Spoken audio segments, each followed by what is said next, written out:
এই শ্রমিক দলের একটা ছোট্ট প্রোগ্রামে তারা আসছে, আপনারা খুশি হয়েছেন না? সবসময় আল্লাহ সুবহানাহু ওয়া তাআলা আপনাদের খুশি করবে ইনশাল্লাহ। এমন কিছু ঘটবে আল্লাহর তরফ থেকে আপনারা ভাবতে পারেন নাই, সেটা হয়ে যাবে ইনশাল্লাহ, বুঝতে পারছেন? কারণ আমাদের দুলাল চৌধুরী সাহেব বলছেন, পৌর বিএনপির সাবেক আহ্বায়ক, যে আমরা এমন একটা ব্যক্তির দল করি তার সততা নিয়ে কেউ কোনদিন প্রশ্ন তুলতে পারে নাই। পারছে? শহীদ প্রেসিডেন্ট জিয়াউর রহমানের সততা কেউ প্রশ্ন তুলেছে? কেউ তোলে নাই, পারবে না, কেউ পারবে না। তার দক্ষতা, তার সততা, বিশেষ করে তার দেশপ্রেম। একটা মানুষের বড় জিনিস হলো দেশপ্রেম। মা মাটি মানুষ, সেই দেশপ্রেমে ভরপুর ছিলেন আমাদের শহীদ প্রেসিডেন্ট জিয়াউর রহমান সাহেব। তার দল আমরা করি, আমাদের ভয়ের কিছু আছে? অনেক সংগঠন, অনেক উগ্রবাদী সংগঠন কিন্তু সততা নিয়ে কথা বলে, তারা সৎ মানুষের দল। আমি বলতে চাই বিএনপি হলো সৎ মানুষের দল। শহীদ জিয়াউর রহমান, শহীদ প্রেসিডেন্ট জিয়াউর রহমান আদর্শ সৈনিক, তার যে সততা, তার যে দক্ষতা, তার যে দেশপ্রেম, তারাই সেটা ধারণ করে আমরা এখানে দল করতে এসেছি।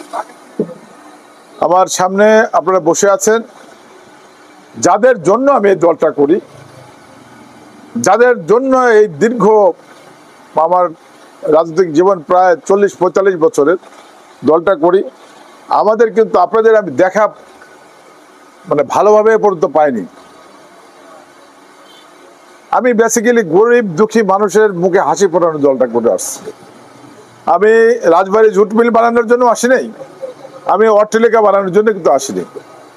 খানখানাপুরের মানুষ আমাকে চেনেন, আমার বাবাকে চিনতেন, আমাকে চেনেন, চেনেন না? চেনেন। আমি যে আসলাম ক্লাস 8-এ 80-82 সালে, আজ 2025 সালে আমি সেই আসলামে আসছি। আমার কোনো পরিবর্তন নেই, আমার কোনো আজকে আমাকে মন্ত্রী বানায় দিবেন, আপনি টের পাবেন না যে আমি মন্ত্রী হয়েছি, কোনো পরিবর্তন নেই, টের পাবেন না তো। আজ কালকে আমাকে মন্ত্রিত্ব থেকে নামায় দেবেন, আপনি টের পাবেন না। আজকে আমার অ্যাকাউন্টে 5 কোটি টাকা দেন, আমার কোনো পরিবর্তন হবে না। কালকে আমার অ্যাকাউন্ট থেকে 5 কোটি টাকা চলে যাবে, আমার পরিবর্তন। এটাকে বলে ধারণ ক্ষমতা। আমি এই ধারণ ক্ষমতা আল্লাহ আমাকে দিয়েছে, নিজের অর্জন রাজবাড়িবাসী দেখতে চায়। আমি সত্যিকার অর্থেই এই শ্রমজীবী মানুষের আমার চাও পাওয়ার বেসিক্যালি তেমন কিছু নেই।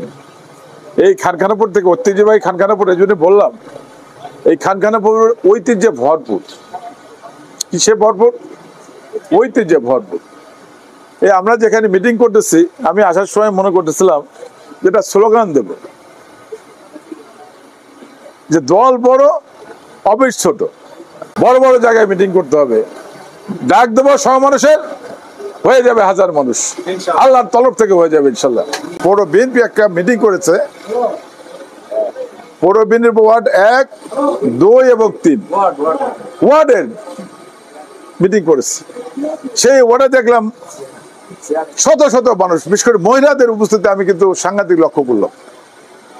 এই আমাদের মা বোনেরা কি কারণে যেন আমার প্রতি একটা আকর্ষণ আসছে আমি জানি না।